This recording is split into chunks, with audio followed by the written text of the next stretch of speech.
In part one of this video, I talked to you about mallets, which mallets that I use and that I recommend to you. The one thing that I forgot to tell you about was a hammer. I've seen videos where people are saying, use a hammer. Do not use a hammer on your tools.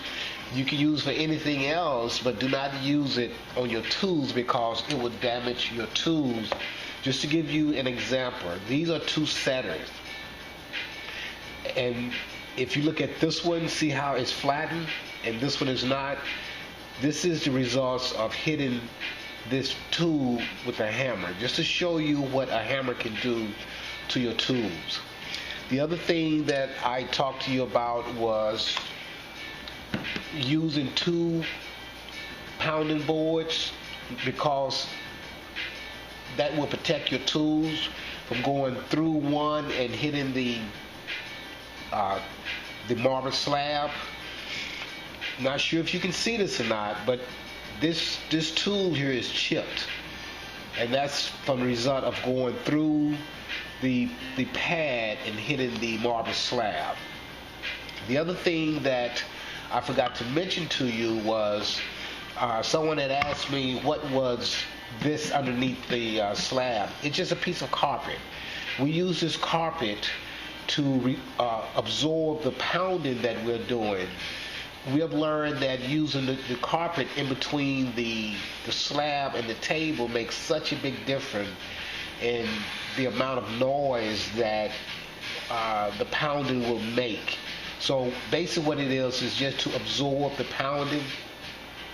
You don't have to have one, but we use it because of just trying to absorb the sound that the pounding make when it's just a table that's right up against the slab. By putting this in between, for us, it makes a big difference.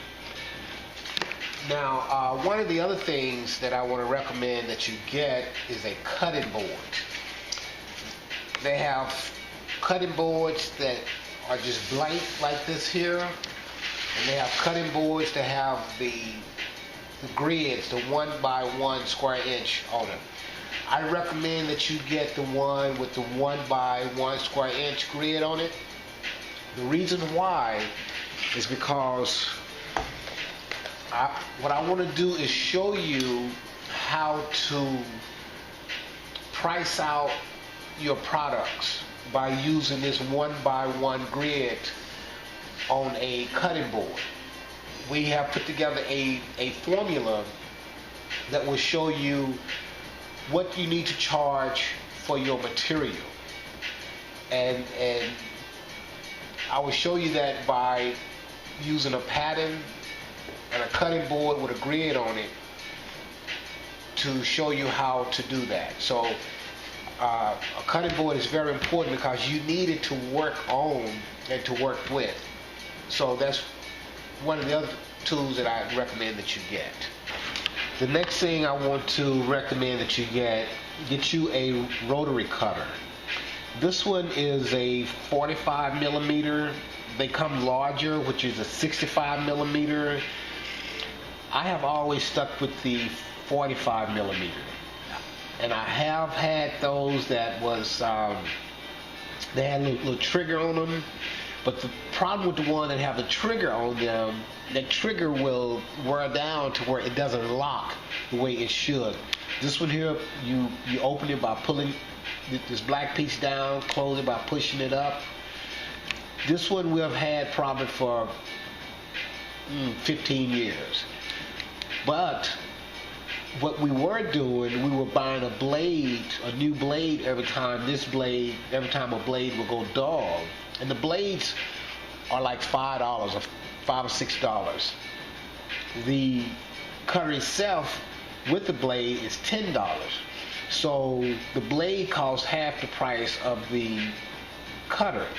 So we found this is a blade sharpener, and it works fine.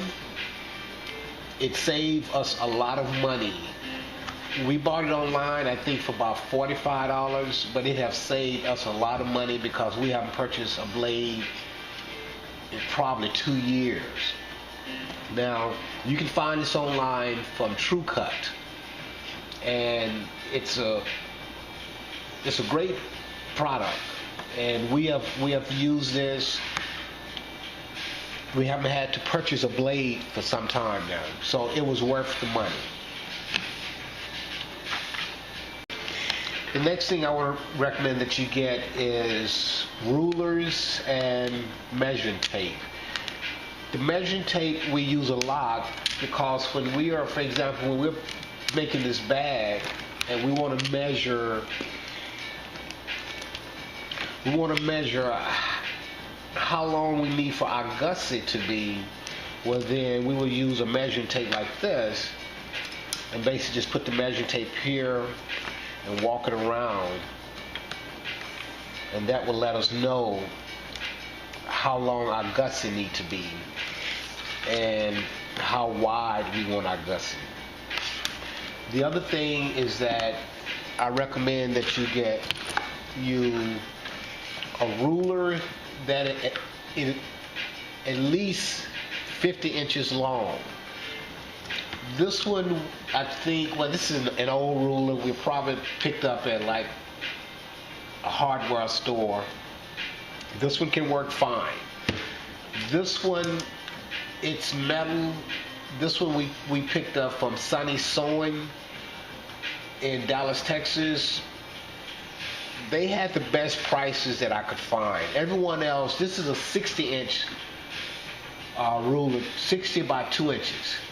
And everybody else was selling it for like $80, and I think he had it for like $35. I think they were like $35. But it was such a great price compared to what everybody else was asking. The other thing is you can pick up you a plastic ruler, something that you can see through. We have one that is 24 inches long by 7 inches, and we have this 12 by 12.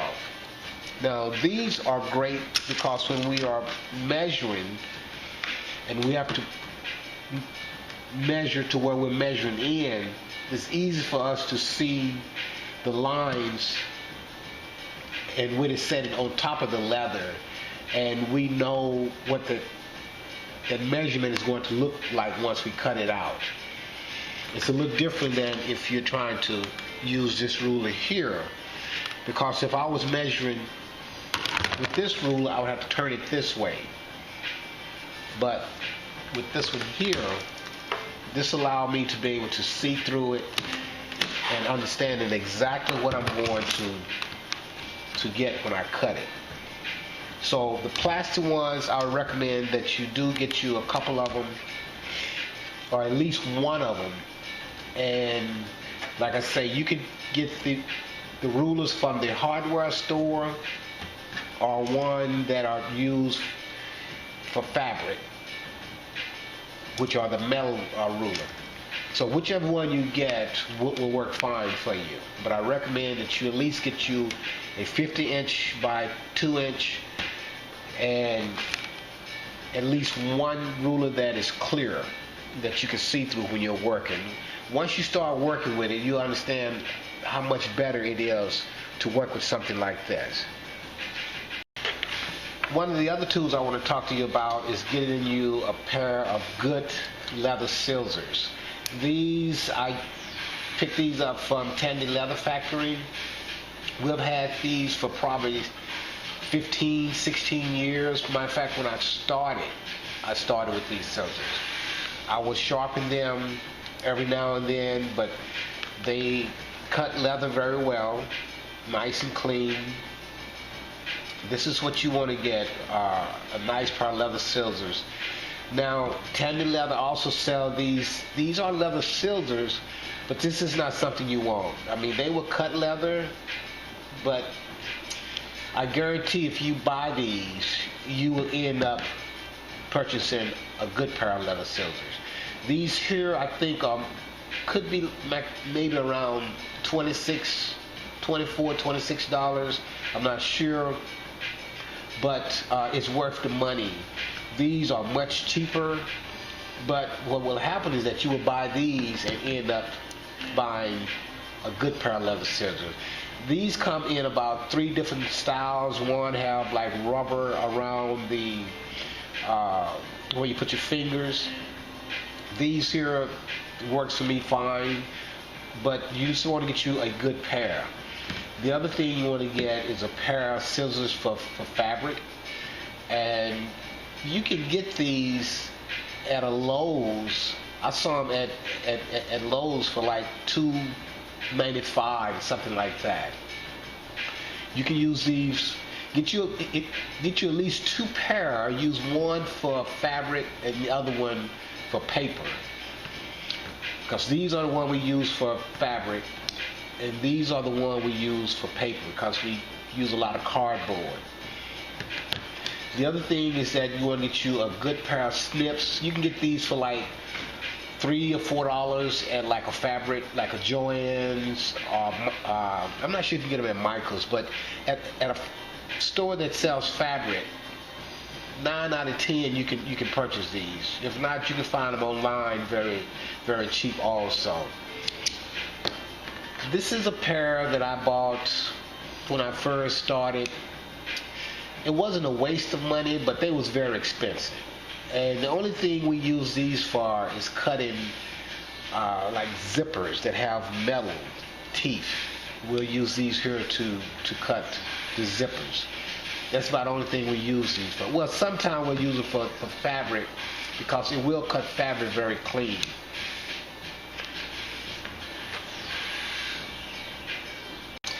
Now, these are some miscellaneous tools that you will need them at some point. X-Acto knife set. I don't even remember where I purchased this. I've had it so long, but I'm quite sure you can find it online. And also get you a pair of screwdrivers, the small set, because when you're putting on different types of hardware, you will need these. They will come in handy because anytime you have to put on some hardware, a lot of the hardware have little small jeweler screws in them. So you will have to have a pair of small screwdrivers. Sometimes you can find these even at the dollar store. You can find them by the set. But you can also get you a set at like a Lowe's or Home Depot. I'm not sure what the cost of them are. Okay, in the last video, one of the things that I showed you was how to put in studs. And one of the things that I talked about is how you can put them to where it's very consistent as far as the distance apart, and I also showed you how you could take them and put them very close together. And this is just an example of what that looks like when you punch your holes, and you can have them at a certain distance apart, or you can have them to where they are right up against each other. And it's very good with, I mean, this is a very good way of using studs to outline something. It can really bring something out. If I did not have the studs on here, this overlay, it would be okay, but by having the studs outlining it and very closely, it really makes the overlay pop. I mean, this is very nice the way this is done. But in this video, what I'm going to do, I'm going to show you how to install the rivets, the eyelets, the grommets, the spikes, and the snaps. Now, one thing I want to show you is about rivets. Rivets, you have 2 different types that most people use. One is what they call a double cap, which would have a cap on one end, which have the post, and then it have another cap that goes on the other end of the post. So that's why they call it a double cap rivet. Now, the other one that some people use are what they call a rapid rivet. See how this part of the post looks unfinished compared to this one here, which have the cap on it? I would advise you to stay away from the rapid rivet and to use the double cap. The double cap costs just a little more, not much. It looks better. It have a better looking finish. We never use the rapid rivet. So, you know, it's your choice of what you use, but I just want to show you the two different types of rivet that some people use. Now, the rivets comes in 4 different sizes. You have the large, you have the medium, you have the small, and you have the extra small. And a lot of time, people don't know which size rivet to use for the project that they are working on. I would just suggest that what you can do, if you look at the post on your rivet, and once you punch the hole, you will know it's too long. And what I'll do is just give you an example of what happened if you use one that is too long. We use the medium a lot. We use the small sometimes. Very seldom we use the extra small. We have them just in case we do need them. If we're working with something that is very, very thin and this is what we need. But we don't use them that often, but we do have them just in case. The large, we use the large every now and then when we are doing a project and it's very thick and we need to be able to get the rivet all the way through to put that second cap on. But I'm going to punch the holes and show you how we close it. And again, like before, if you take the catalog from Candy Leather Factory, this will pretty much let you know what size punch you need for your rivet. And normally what you can do is that you can take your punch and you could set it next to your rivet and you can say, yeah, this punch here will work. Now,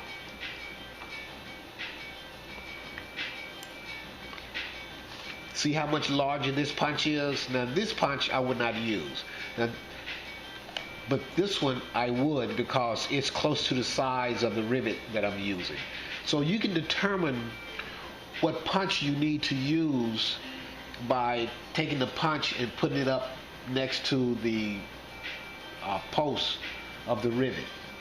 And again, you can know what size punch you need just by going to the catalog. They have a scale in here that will show you what size punch you would need for the project that you're working on. So I'm going to punch the holes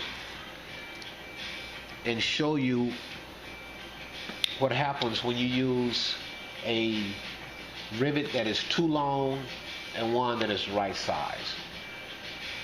So what I'll do, I'll punch maybe about 3 holes. Well, we'll go ahead and do 4. We'll do all sizes. Now also keep in mind, there's about 3 different cap sizes. The caps will pretty much fit either side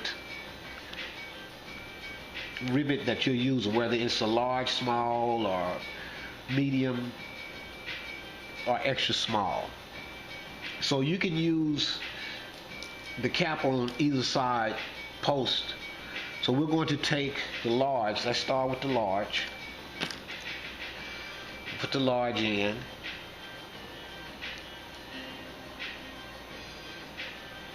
We're going to punch it again from the back to open up the hole. Since we're pushing the rivet in from the back side. So this is the large. This is the medium. This is the small. This is the extra small.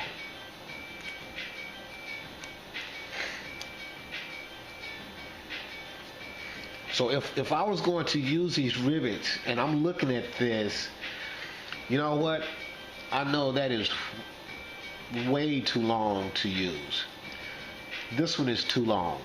Now this is the small, so this is the one I would go with. You can even go with the extra small. Either one will work. But these two here will be too long. Now what we're going to do, we're going to put a post on, a cap on them and close them so you can have an idea what it looks like after you have put a cap on and closed it. Okay, and the cap.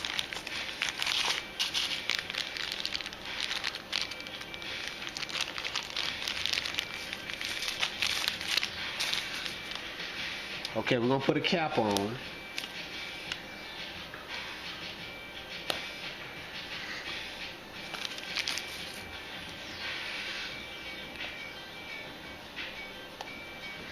Now, if you look at that, you can see that that is way too tall for that. Even this one here, like I say, the small and the extra small will work just fine. Now, what we're going to do, we're going to take the hand press and we're going to close them just to kind of show you what happened.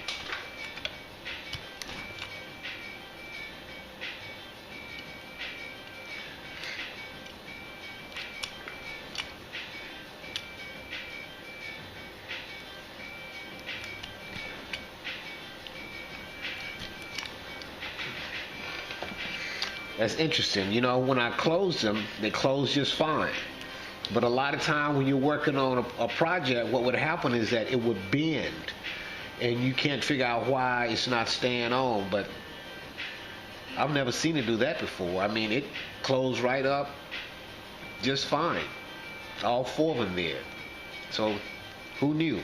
But anyway, you really want to make sure that you're not using one that's too long. So if you're working on a project and it's not closing and it's bending, it's because it's too long. I just learned something. I never have seen it do that.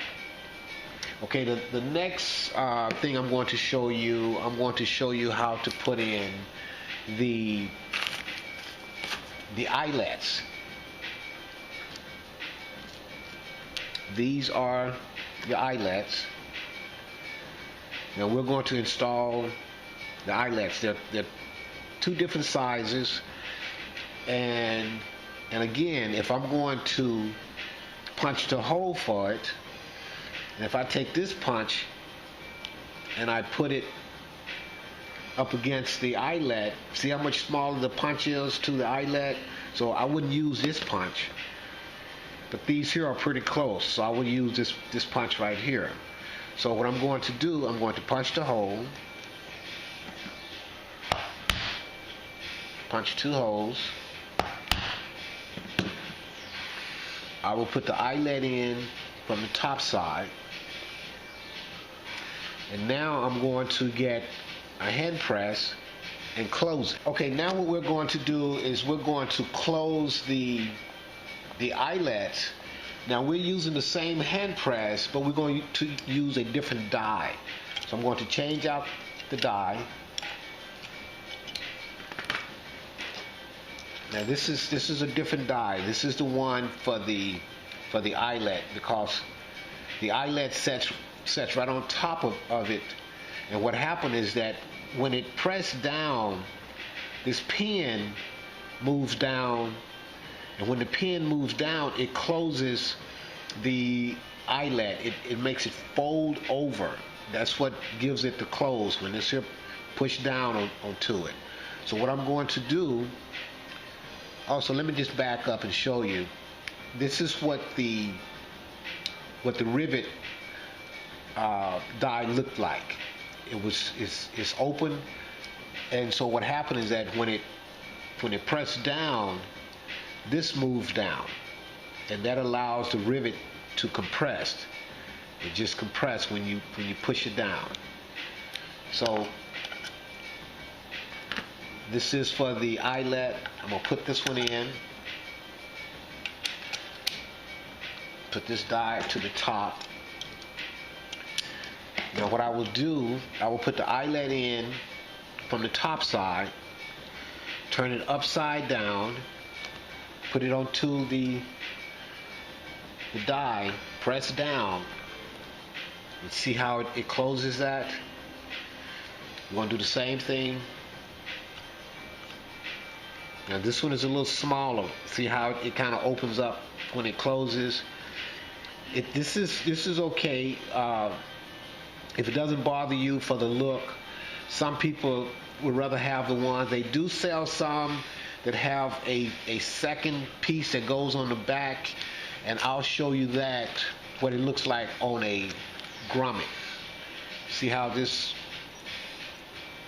grommet have two pieces, so when it closes, it actually have something to kind of give it a finished look on the back.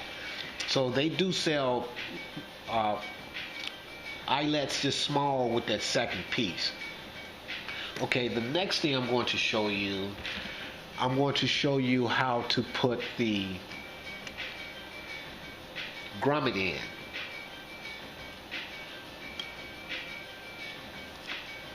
Now again, we look at the post and see the size of the post and the size of the punch. So what I'm going to do, I'm going to punch a hole.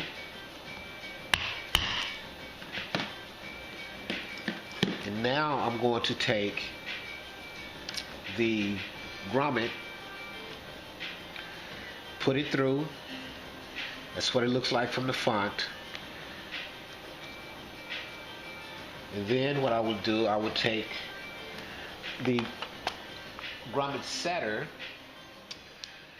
Where did I put it? Okay, one thing you want to make sure when you go and purchase your grommets, make sure that you purchase a grommet setter to go with that particular grommet, because there are different size setters, and one grommet will not fit all the different setters. So make sure if you buy the 1/2 inch grommet, you get the 1/2 inch setter to go with it. Let's see here. Yeah, there we are. If you look in the Tandem catalog, see there are several different sizes of grommets, and for each grommet they sell the setter to go with it. So you want to make sure you get the right setter for that grommet, because any grommet will not fit any setter. So there are several different sizes. Now what happens is that the grommet will set right on top of the grommet setter, and then that second piece goes on top, and when you hit it, what will happen is that it would make this post just fold over. So we've punched a hole. Now we would take the grommet, put it inside the hole. That's the front side, that's the back side. Now we're going to take the grommet and we're going to put it on top of the grommet setter, and make sure that you are on your solid surface with your marble. So I would take the second part, put it on top. Now if you look at the second part, it does have a front and a back. Make sure that at the front side of it is facing up. You take the setter, set it inside the hole, and you hit it, and that's how that closes. That's the front, that's the back. So that's how you set your grommet. Now I'm going to show you how to set a spike. Okay, if you look at these spikes, there are several different sizes. Now keep in mind that you have spikes that sets two different ways. One, it have a screw in, and the other one have a rivet. Now the rivet looks like a screw, but it is not a screw. It actually have threads on it, but it is not a screw. If you notice, there's no place on the back side to put a screwdriver. If you notice on the back side of this one, there is a place to put a screwdriver. This one is a screw in, and you can see the threads inside. This one is a screw in, you can see the threads inside. This one is not a screw in, so you don't see any threads inside. But what happens is that when you hit it, when you take this and you use the setter and you push it, you're actually just pushing it down these grooves, and it locks down. That's what locks it in. It's the grooves that it looks like threads. So what I'm going to do, and again, it's the same thing, is that you look at the punch size. This punch is too small. This punch is too large. So I'm going to get one that is closer. Now these two are about the right size. So what I'm going to do, I'm going to punch the hole with this punch here. I'm going to punch two holes, one for the setter and one for the screw in. So I'll punch one hole, then a second hole. This is the setter. This is the screw in. We will put on the screw in first. Take it, turn it. Let me see here. This is the one here. Just turn it. Take a screwdriver.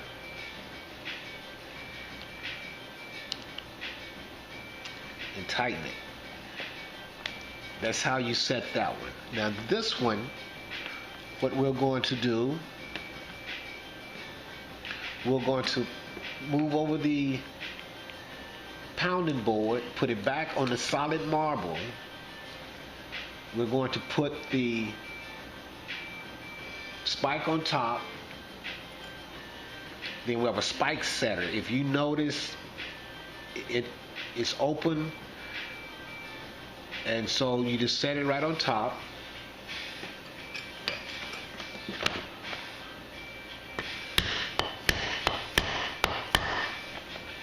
That's how you set that. And you want to make sure you try to turn it. If you try to turn it and it won't turn, it's set.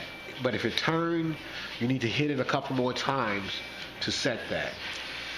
Okay, and the next thing we're going to do is show you how to install a crystal. Okay, the next thing I'm going to do, I'm going to show you how to set a crystal. Now, crystal comes in about 4 different sizes. This is the largest. I think this is a 10 millimeter.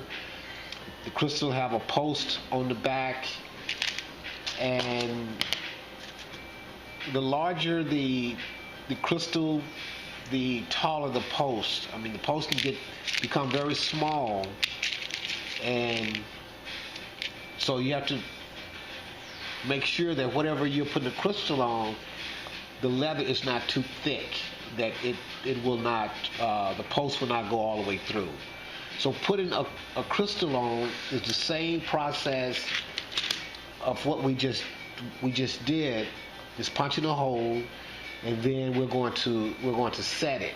The same die that we use to set the rivets, it is the same die we're going to use to set the crystal. The only difference is when we set the crystal, we're going to put a piece of leather inside of the die to keep it from damaging the crystal. So what we're going to do, we're going to punch the hole for the crystal. We'll just take a large one, and same process. You look at the post and you look at your punch. This puncher is about the same side of this post, so I'm going to punch a hole. I'm going to take the crystal, put it inside the hole, and just like the rivet, the crystal also have a cap that goes on the back. So I'll put the cap on the back. Now I'm going to change the die out. Again, we'll use the same one that we use for the rivet. But the difference is that I will put a small piece of leather, just so you can kind of see what's happening here. I will put a small piece of leather inside, and that will keep me from damaging the crystal. So I'll just put this back on.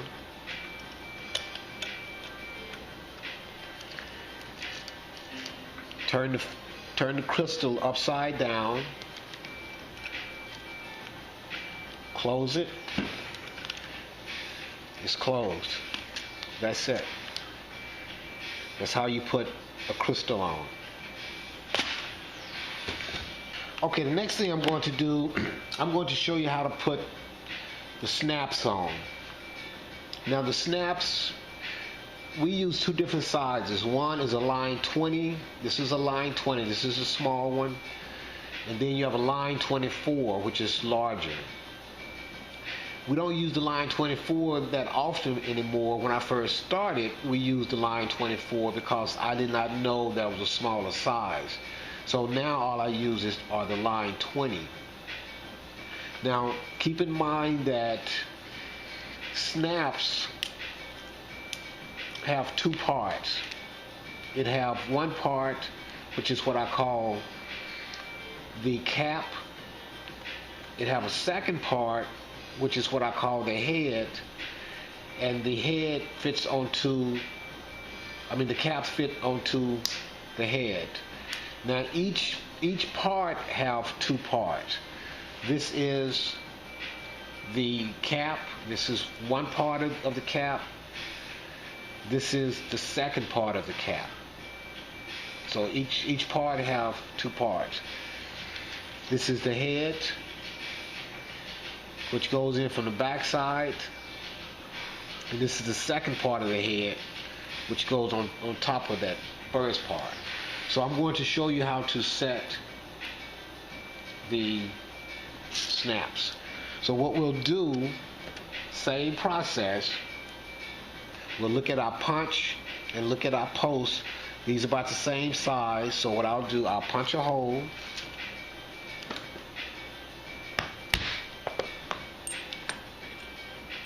I will put the first part of the cap on. I will put the second part, which will go on the back side.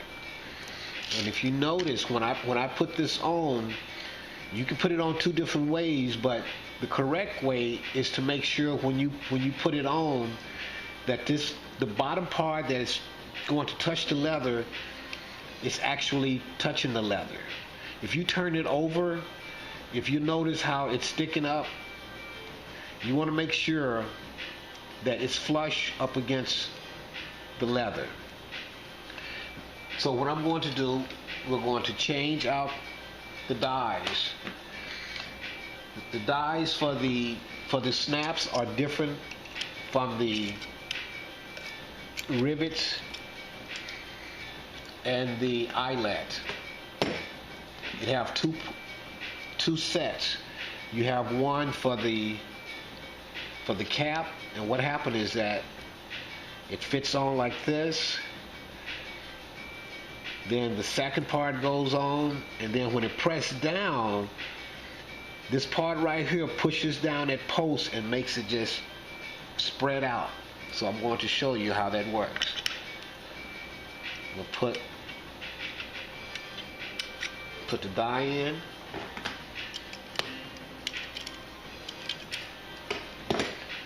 we will take the cap, put it on from the top side, turn it over, put the second part on, set it on top of the die, and you press down. See how it closes that post? Now we're going to put the second part. You will punch the hole, and then I will take the second part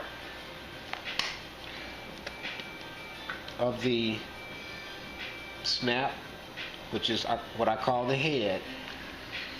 I put the post in from the back side. Now what's going to happen with this, we'll change out the die again.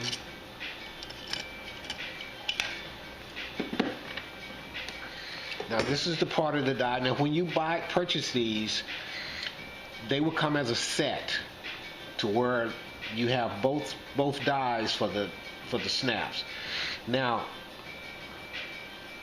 if you notice, this have a pin on it, and what happened is that when you set the post on top of that pin, when it pressed down, that pin moves down. So that allows the top part of the die to press down that post and close it. So we're going to put the bottom part on, we'll put the top on. We will put the post in from the back side and the second part on the top, set it on, close it.